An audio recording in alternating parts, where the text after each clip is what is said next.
Hi, everyone. Thank you for joining us. I'm Sara-Jayne Parsons, the director and curator of the art galleries at TCU, and I'm here today with our guest artist, Christie Blizard. Hi, Christie. How are you? Good, how are you doing? Good, good. Thank you. I'd like to begin our session today by thanking the Texas Talks art team for inviting us to participate, and also to thank our sponsors for making this possible. This is a really great opportunity, and it's wonderful to see a spotlight like this being shone on the work of artists around Texas in this way. It's just a really great initiative. Indeed, let me tell you a little bit more about Texas Talks Art. It's an unprecedented multi-institutional initiative that's intended to introduce the work of artists from across the state of Texas to a wider audience. And it takes the form of these virtual 30-minute lunchtime talks, and the series features 50 Texas artists and collectives in conversation with 50 Texas curators. The series started in January, and it's going to run throughout the year. So we're really thrilled to be part of this. The initiative is free, talks are free, takes place every Tuesday at noon. And for a list of upcoming programs and more information, you can visit the Texas Talks Art website, and we'll have details of that at the end of our discussion today. I'd also like to give a shout out and a thank you to Lene Cravens, the gallery manager here at TCU, and Alexanne Suschultz, who is the Texas Talks Art coordinator. Although you'll just see Christie and I on screen today, there is a whole team of people behind the scenes. So thank you. It's really been a team effort for sure. So let me formally introduce Christie to you today. She was born in rural Indiana, but now lives and works in San Antonio, although that doesn't look like San Antonio behind you, Christie, unless something's drastically gone wrong. But you're based in San Antonio. And just to sort of briefly characterize your work, you're working to kind of explore the intersections or the liminal, the in-between spaces between a practice in performance, noise, celebrity, the culture of electronic dance music, and also notions of post and transhuman condition. And we'll get into that a little bit later, but just to start out with, the idea there is that a person or an entity can exist in a state beyond human, or sort of somewhere in between almost. And I think we'll catch on to that pretty quick, hopefully. Christie has been a participant in notable artist residencies, including Skowhegan School of Painting and Sculpture, McDowell, and Art Pace in San Antonio. And her residency exhibition there was the first thing that I saw of Christie's work that really got me excited about her work. That was such a great show. Her work has been exhibited around the state of Texas, including Contemporary Art Museum in Houston, but also School of Visual Arts in New York, the Roswell UFO Convention, and she's also featured on television. As you can see from these images here, she's been on the Today Show and Good Morning America. Her work is also featured in written articles in Hyperallergic, Art News, Art America, and New York Arts Magazine. And you continue to do live performances, right, Christie? And including venues such as the Cloaca Projects in San Francisco. You've performed at Interference Fest in Austin, Marfa Myths. I could keep going. Skowhegan Headquarters, New York. You've been certainly a busy bee, and we're looking at some of the examples of your performances here today. So Christie, that's you in a nutshell, but not really, right? We're going to learn a lot more about you today. And we're going to have a conversation about Christie's recent opera project and exhibition, Let My Body Eat the Sun, which has just opened here at Fort Worth Contemporary Arts. You can see the exhibition behind me. I'm in the gallery today. So we're going to have a chat about this project, how that came into being, some of the features and elements you can see behind me, and we're going to watch a few clips from the opera. But really, this is going to be an opportunity to chat with Christie about this brand new project. And also, we'll have time at the end for question and answers. So if you have any questions as we're going through today, just things that are burning at the front of your mind, please do put those in the chat, and then we can get to those at the end of our session and answer some questions for you. And before we jump into that, a little more context, just to tell you a little bit about Fort Worth Contemporary Arts, where we are and where the exhibition is. Fort Worth Contemporary Arts is one of 2 galleries on the campus of Texas Christian University here in Fort Worth. And Fort Worth Contemporary is really a satellite space. It's sort of on the edge of campus, and we tend to do things that are a little more experimental. I'd say that our curatorial focus is to really work closely with artists to help them realize new works, new projects, to help them develop their practice perhaps in directions that are new to them, to give them support as we're able to do that through a commission process. And you're looking at some examples of artists and projects that we've done over the last few years. Typically, as part of this process of working with artists, we invite guest artists to campus to spend short residency periods with us. And that's so they can get to know us and we can get to know them. So while they're here, they meet our students, they are able to give artist talks, do studio visits while they're researching and making their new work. And in addition to this, obviously, there's kind of a reciprocal understanding. Our students really get to participate in the artist's research, perhaps in their projects, if that's appropriate. And they certainly assist in the making and the installation of the artist's work here on campus. So for our students, it's a wonderful opportunity to have this very sort of close professional encounter and help develop aspects of their own practice. Here you can see some of the performers in Christie's opera that we're going to talk about today are in fact our students. So you'll see them in action. So that's the context of how we work at Fort Worth Contemporary. And it's sort of from that basis, that perspective, that I reached out to Christie in 2018 with an invitation to come work with us, make something new if that was something she would be interested in. But we actually gave her a very specific prompt at the time, and that's somewhat unusual. Usually our speculative conversations are kind of wide open, but we asked Christie something very particular. We asked her if she could respond to a very specific moment in the history of Fort Worth, in the history of the city. And that was in 1918, a performance by the great operatic tenor Enrico Caruso, who came here and sang at the Countdown Coliseum in the historic stockyards. He did that on October 16th, 1910.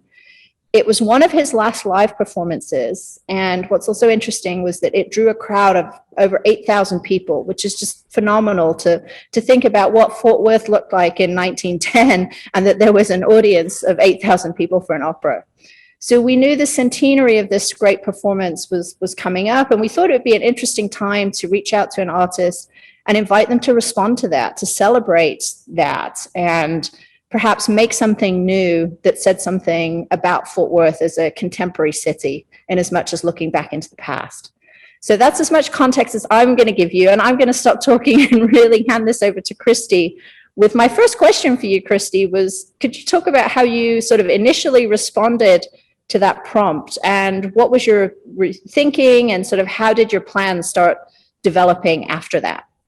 Yeah, so I'm so grateful that you asked me about the opera. And originally, I was incredibly excited about the opportunity to do an opera and to write an opera. I was I don't really consider myself to be a research-based artist, so I didn't want to make a work directly in response to the Caruso performance, but rather to use the high drama of the format of the opera and to think about kind of Dadaist notions of absurdity and irrationality, and to combine that kind of high drama with the really compelling context of the Cowtown Coliseum. And so I was just immensely grateful for the opportunity to write an opera. I don't know, I just look at it as an incredible gift that you gave me, because I don't know if it's something that I would have done on my own without having the resources to do so. And I'm completely in love with the formats of the opera, and I hope to make a few more in the upcoming years. But it was just really the excitement of being able to do a large scale piece, and to put it inside of a coliseum, and not being terribly knowledgeable about a rodeo, so I didn't really want to make it I didn't want to make it about a rodeo because, I would feel like an imposter. So the ideas just started to develop, and I knew that I wanted to create the opera based on a series of events that occurred to me in the summer of 2015. And we should, before we talk about that, I should just describe the opera, because I never for a moment when we invited you thought you would write an opera. I thought you might do a performance or make an artist film or, make some sculptural objects about that experience. But I never for a moment imagined that we would work with an artist and make an opera. So Wow. it was a surprise to me too. And just to describe it quite simply to people, the title of the opera in your exhibition is "Let My Body Eat the Sun," and Yes. I would describe it as a contemporary opera, an avant-garde opera. It, like you say, has the high drama of traditional opera. It presents this otherworldly story of life and death and afterlife, but it's got this terrific cast of mythical Texas characters and alien figures. You can see the aliens behind me, who are really our narrators throughout the opera. And so there's this lovely absurd mix of traditional opera with, it's sort of structured in three acts. You have these main singers that kind of tell the story, and then you have the goodies and the baddies. You have this element of tension and activity, but then there's a lot of science fiction and surrealism. So could you describe a little bit more, like if you were trying to describe the story of the opera, what you would tell people? Yeah, so I it's based on like I said, a series of real life events that happened to me in the summer of 2015. And so the main character was is based off of me and my performance character. And so the main character meets these kind of mythical Texas creatures. There's a cactus, an armadillo, and a tumbleweed. And and they meet these characters who kind of help the main character transition through death. And so the narrators use I composed it using electronic synthesizers. So a lot of the librettos are more atonal. um, and so I wanted the narrators to kind of represent angels or light beings who are from a different universe, or who are entities that help humans kind of transition into the next life. And so the narrators, along with the mythical Texas creatures, kind of usher the character through these different stages, through the different acts, to then be reborn again. Right. And it's a very spectacular story. I'm not going to give anything away because there's some lovely surprises in there. And I'm going to encourage people to, if you haven't already watched it, please watch the opera in full. It's 35, 40 minutes long. It's on Christie's Vimeo channel. We're going to show a few clips today, but you can also find a link to it in our description here. And I should say, we really, you wrote and you scored the opera. And then when we filmed a live performance of it, you directed that too. I mean, normally you're a one-woman show, like you perform and do everything yourselves. What was it like to really sort of hand over the reins in a little bit? Because somebody else played the main protagonist and you Mhm. worked with this cast of performers and singers, but you took on all these other roles and really the directorial role. Can you talk about that change in your practice, what that experience has been like? Yeah, I really enjoyed directing. I felt like I love the collaborative process of working with other people. As you mentioned, I hadn't really done a lot of performances that involved other people, except for, a couple. But this was, the most, I would say, dynamic and ambitious project that I've done. And so I really enjoyed directing. I liked handing off the characters to the performers and seeing what they brought to the piece.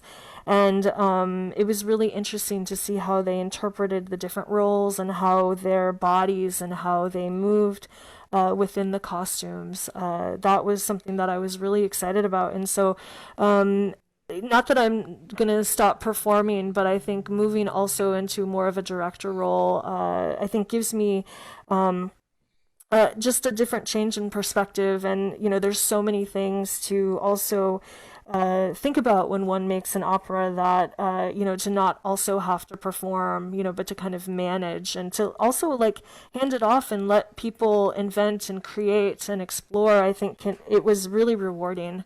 Well, that's wonderful to hear because I think you put a lot of trust in the singers who Mm-hmm. did tremendous improvisational sections, but also our students who were the performers. I know you made all their costumes, and you gave them sort of some prompts and some ideas about how they should move and act and behave, but they really sort of owned it and kind of went from there. And I think they got a lot out of the experience. And then being able to watch you as the director, kind of understanding that kind of professional approach behind the scenes. So if it was rewarding for you, I'm pretty sure it was rewarding for the cast and crew as well to be involved in something that was so imaginative and unusual.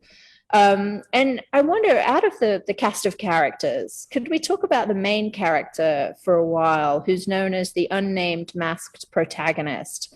And they're wearing a mask like you're wearing today, and in a sense, that character becomes a stand-in for you. Can you tell us a little bit more about that, and particularly the concept of posthuman and what that means to you? Because I feel like these two things are really inextricably linked, right? Yeah, so I've been wearing this mask since the Art Pace exhibition and for my performances, and I have three different masks. This one is based off of Scarlett Johansson, and I have another one who's Elle Fanning, and then another one who is Jennifer Lawrence. But this is the one that I tend to wear the most because it has the mouth hole, and so these to me represent a kind of death mask that I wear, and to explore how humans can ultimately have a thought or exist outside of their body, and I think that it's something that happens when we die, obviously, but I think that it's also something that we can explore while we're alive. And so, in my performances and in the opera, I use a lot of sound, whether it's atonal sound, a lot of it is analog electronic synthesizers, and I try to tap into frequencies through just electrical currents that I feel help me channel into the death, past the death dimension, into the death dimension, and then beyond. And so I look at it as kind of a really kind of analog, but at the same time, a really advanced form, like a cell phone, to be able to communicate to angels, to beings that I think have a particular interest in humans, that can help us prepare for the next stage in life, and or the next life. And I've become really interested in ancient Egyptian culture and the practice of death masks and their obsession with the afterlife, and so a lot of my work is pretty obsessed with the afterlife and death, and but not in a pessimistic way or a dark way. Right. I was going to say, just to kind of really underline that for our audience, is that actually it's very much life affirming. I mean, Yeah. there's something, there's a great optimism and energy, and spirituality in the work that's really fascinating. So there are some sort of dark moments, obviously, birth and death, very serious.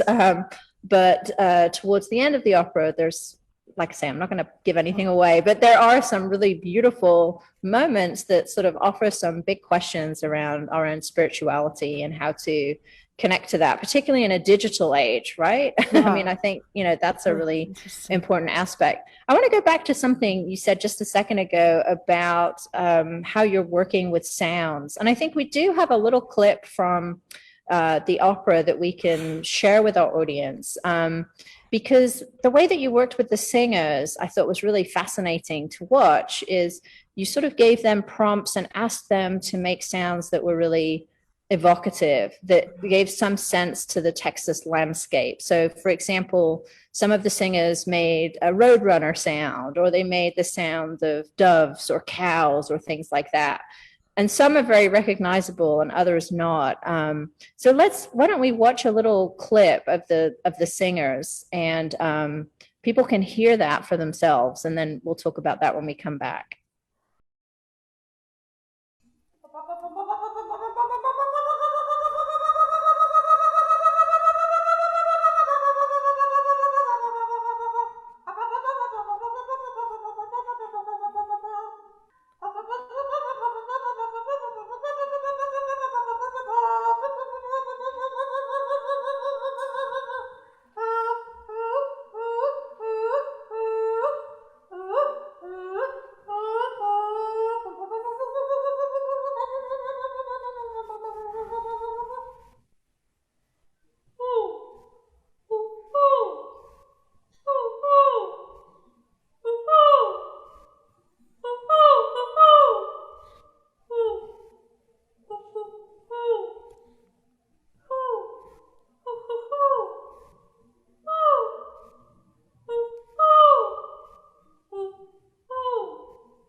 It's a very beautiful dove call there from Bronwyn, our singer number one, and Antonio is the fabulous roadrunner.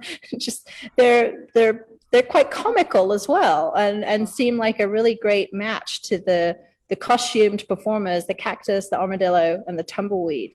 And so, you know, we've talked about kind of how you've talked about how you sort of work with sound, and you sort of change that, and how that becomes sort of evocative within the opera.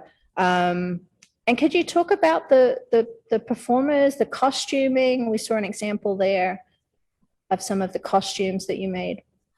Yeah, so you know, all of the costumes I made them myself, and so I would print. A lot of the fabric was printed from maybe past performances or past costumes that I made. So I'm interested in, you know, that my work can kind of digest itself or metabolize itself and kind of reappear in new pieces. And so with the dove call and the roadrunner call, and with I would say like all the sounds in general, I try to look at it as a kind of call and response.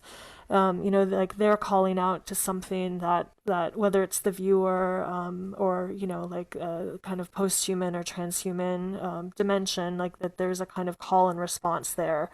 So so that's, yeah, that was a lot of the inspiration for many of the sounds. And asking the performers to respond in real time, as we were in the Colosseum. Um, okay, another clip that I want to share with people, just because I personally really love this song, so it's kind of a guilty pleasure. There's a section in the film, in the opera, where you've used the "O Canada," the national anthem of Canada. And as I listen to it, I'm thinking, actually, the lyrics could apply to the perception of Texas. There's a phrase, strong and free, and other lyrics that sort of reflect some of the characters that are that are sort of playing and acting out and improvising within this Texas landscape. And if we could watch a little clip of that, when I come back, I'd like you to kind of talk about the significance of this particular song and this particular moment in the story.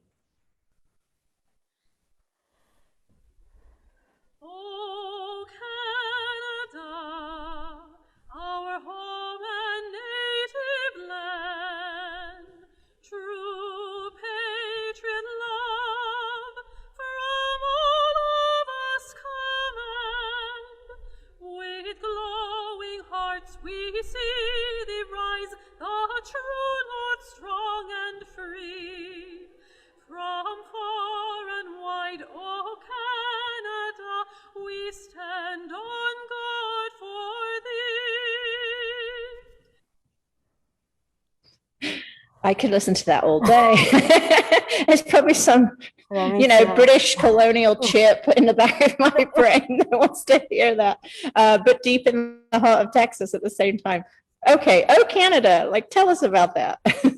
Yeah, so that was a really I guess, special moment for me so in the summer of 2015, it was actually I believe September 4th or 5th of 2015. I had a second ecstatic experience of that summer that totally changed my life. And I was given a vision of the Canadian maple leaf.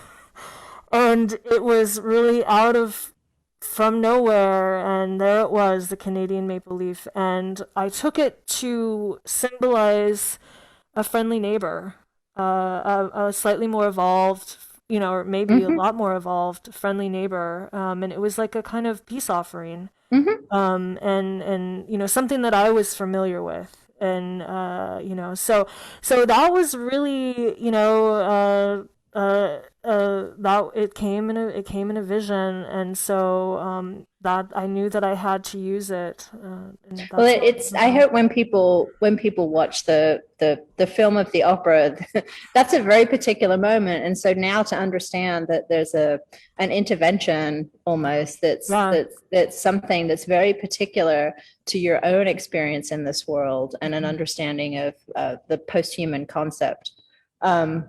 And I think it actually works really well in Texas. Yeah. I think the tumbleweed sort of stands in for the maple leaf in that respect. So it's interesting, these things from the organic world that kind of take on this symbolism on this kind of national or sort of writ large landscape, but actually these things can be very intimate and very personal and have particular meaning in this way that I think really shows up in the opera. I know I could just talk about this all day. I know we've only got a few minutes left, and there's a couple more questions that I have for you. And one gets kind of a little bit more prosaic. It's about this project and how essentially you made the opera in the context of a pandemic. So during the time of coronavirus. And I should remind people that actually all the work that we did in person was following social protocol. We were very careful every step of the way in doing this and protecting our cast and our crew. But it's interesting to me that at a time when we're now wearing masks as everyday, it's part of our lives, it's our daily experience, and the mask carries a greater symbolism for us now. But you've been, as we said, wearing a mask for some time. The characters in your opera are all wearing masks, or they're covered up in some way. And could you just talk a little bit about that, like what it's been like thinking about your work and the use of masks during this particular moment in time? Yeah, that's a really interesting question. I don't know if it's I think we're all going through like an immensely challenging time right now, and the mask for me represents a kind of like, it's like an endless kind of face that we use. But again, I think this mask in particular, and the use of the masks in the opera, for me, do represent the kind of the death mask, that it is an imprint of a face that once existed, and that